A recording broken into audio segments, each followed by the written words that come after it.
Coucou les amis, donc me revoilà avec une nouvelle recette gourmande après 2 mois d'absence. Donc la voici, c'est une charlotte aux poires. Je vous promets, elle est vraiment très très bonne. Donc tout de suite, on va préparer la liste des ingrédients pour préparer le biscuit Joconde. Donc on mélange les 3 poudres, sucre glace, farine et poudre d'amande, les jaunes d'œufs qu'on met de côté, les blancs d'œufs, le sucre en poudre, le beurre fondu et refroidi, le colorant et les œufs entiers. Donc on va commencer par tamiser les poudres dans la cuve du robot. Donc je vais vous passer cette étape parce que c'est un peu long. Donc une fois qu'on a tout tamisé, on met les poudres, donc on mélange juste rapidement, hein. Ensuite on va venir ajouter donc les œufs entiers battus légèrement. Donc on va les ajouter petit à petit et on fouette à petite vitesse, le temps d'incorporer tous les œufs. Donc une fois que le mélange est homogène, on arrête le robot. Donc je donne un petit coup rapidos, juste pour bien mélanger, et j'arrête le robot. On va mettre de côté la préparation à température ambiante et on va venir monter donc nos blancs. Donc là je vais le mettre de côté et on va venir monter donc nos blancs d'œufs avec la petite quantité de sucre en poudre. Donc on monte petit à petit. Dès qu'on voit que ça commence à raffermir, on ajoute le sucre en poudre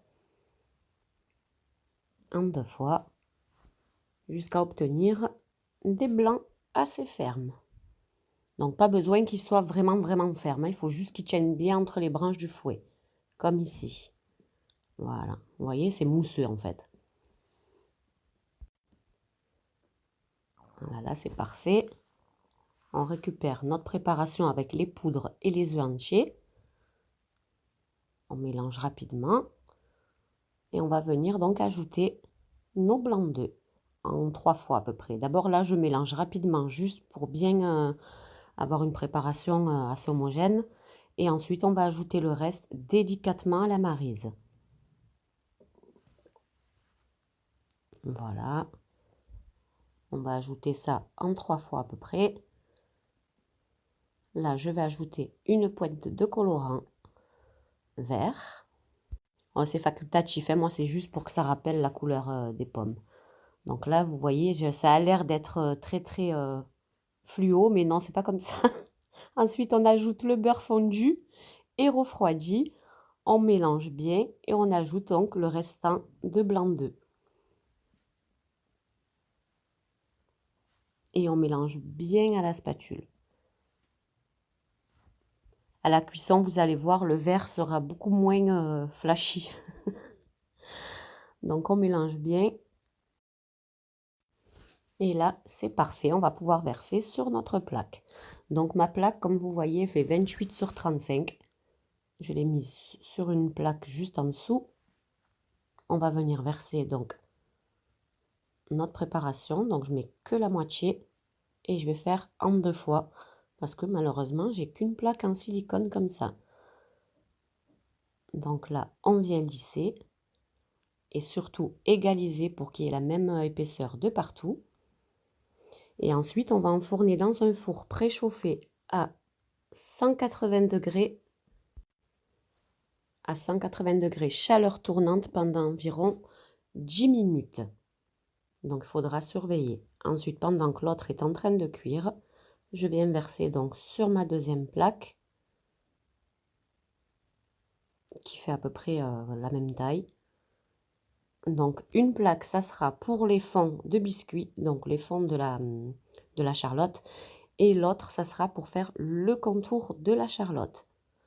Donc vous voyez, celui-là, j'ai pas besoin de bien le mettre sur toute la plaque. Et on fait cuire, comme je vous ai dit, à 180 degrés chaleur tournante pendant environ 10 minutes. Il faut surveiller.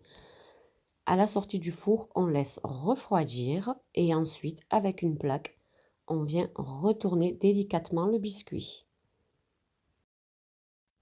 Donc j'ai juste laissé refroidir 5 minutes. Et donc le voilà.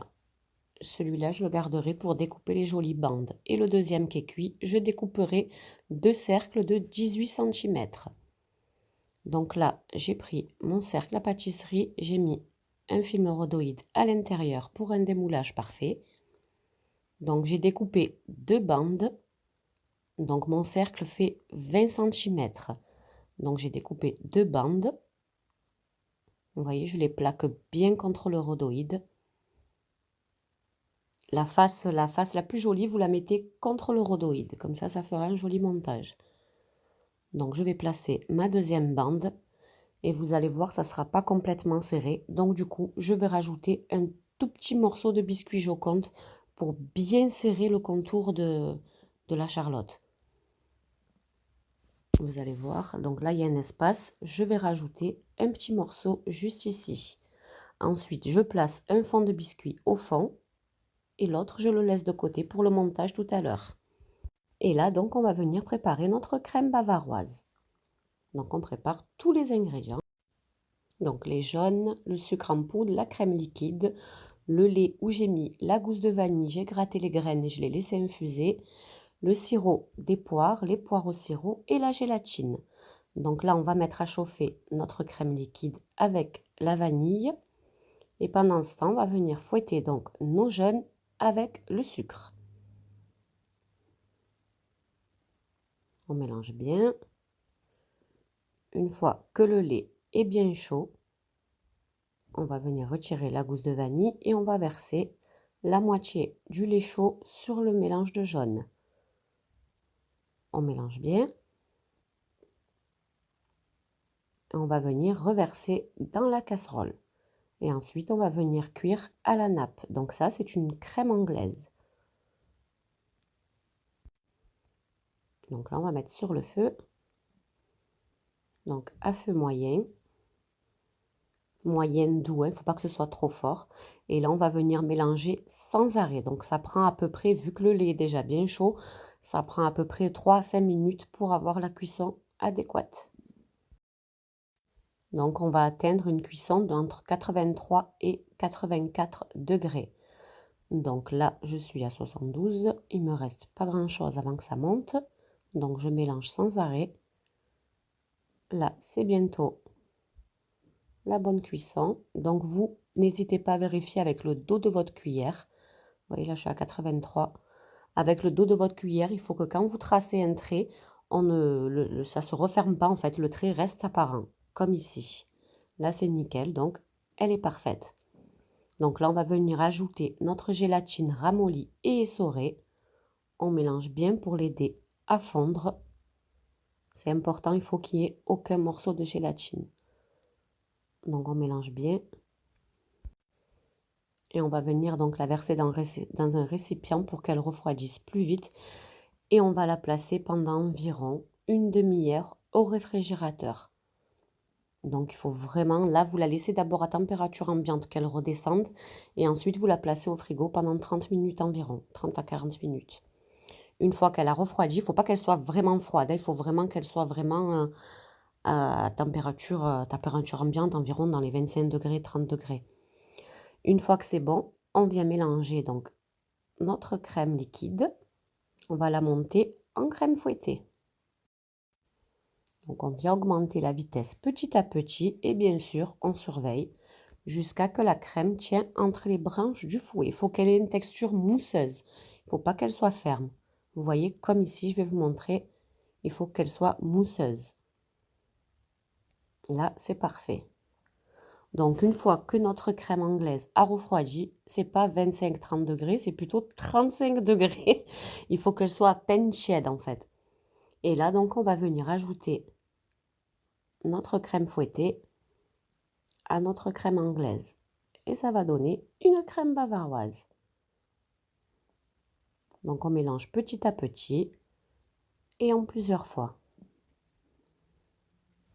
Donc là, je suis en avance rapide parce que c'est le même geste que je fais plusieurs fois. Donc je continue d'ajouter ma crème fouettée. Donc là, j'ai mis la totalité restante et je viens donc mélanger délicatement jusqu'à obtenir une belle crème comme ici. Là, elle est parfaite. Donc là, je récupère mon cercle. Donc, je viens bien arroser avec le sirop des poires. Donc, ce sont des poires au sirop. J'ai récupéré le jus. Donc, j'imbibe délicatement uniquement le fond du biscuit, pas le contour. Ensuite, je verse la moitié de ma crème bavaroise. Je vais venir mettre les poires au sirop coupées en petits dés. Donc, je les ai égouttées et ensuite, j'ai absorbé avec du sopalin pour absorber tout le jus. Et là, donc, on vient être généreuse et on en met pas mal. Et un petit peu partout. Donc, c'est l'équivalent d'une grosse boîte de poires au sirop. Comme ça, on va bien sentir les poires. Ensuite, j'ai imbibé légèrement mon biscuit, le deuxième. Je le mets bien et je le plaque bien contre la crème et contre les poires. Donc, on appuie légèrement. Ensuite, on verse le reste de crème bavaroise. Donc, on s'arrête pile à la limite ou on dépasse le biscuit, c'est comme on veut. Et ensuite, on va venir placer tout ça au congélateur pendant une nuit. Une fois qu'il est bien congelé, le lendemain, je viens verser donc le glaçage neutre. Je vais vous mettre la recette en barre info juste sous la vidéo. Donc, j'en mets juste un peu et je vais permettre d'étaler donc tout ça sur toute la surface du biscuit. Vous voyez, ça s'est étalé tout seul. Je vais juste tapoter un petit peu comme ça pour unifier. Là, c'est parfait. Je vais venir le placer juste 5 à 10 minutes au congélateur pour permettre au glaçage de figer. Et ensuite, je vais venir décercler. Donc là, une fois qu'il a figé, je retire le cercle. J'enlève le film rhodoïde. Voilà. Là, on ne le voit pas à l'écran parce que ma luminosité est pourrie. Mais en fait, il y a un léger film brillant sur le dessus. Ça fait super joli. Et en plus, ça protège la crème. Donc là, j'ai fait un mini, vous voyez, avec les chutes. Et je viens faire donc mon petit décor. Bon, sincèrement, j'y vais au feeling. Donc, je récupère des petits décors que j'avais fait à l'avance. Vous retrouverez la recette de ces petites feuilles en pâte à cigarette sur ma chaîne. Donc, on essaye de que ce soit harmonieux. Et on récupère toutes les chutes de biscuits. Donc, le reste de biscuits, vous pouvez le garder. Vous pouvez faire des petits roulés à la fraise ou à la confiture ou à la pâte à tartiner, en fait, comme vous voulez. Donc là, comme vous voyez, j'ai encore changé mon décor. J'ai déplacé mes petites pastilles de biscuits. Et le voici donc à la lumière du jour. Vous voyez, on voit légèrement que ça brille sur le dessus, mais bon, c'est pas vraiment le rendu qu'on voit au réel. Donc, le voici. J'ai fait une découpe spéciale pour vous. Il était encore un peu congelé, donc la découpe est parfaite. Voilà, voilà. J'espère que la recette vous aura plu. Je vous dis à très vite pour de nouvelles recettes et surtout, n'hésitez pas à me laisser un petit com si la recette vous a plu. Bisous, bisous, à bientôt. Bye, bye. Voici la découpe. Oui, j'oublie toujours la découpe, donc la voici. Vous voyez, là, il est parfaitement décongelé et il est vraiment délicieux. Voilà, voilà. Bisous, à bientôt. Bye, bye.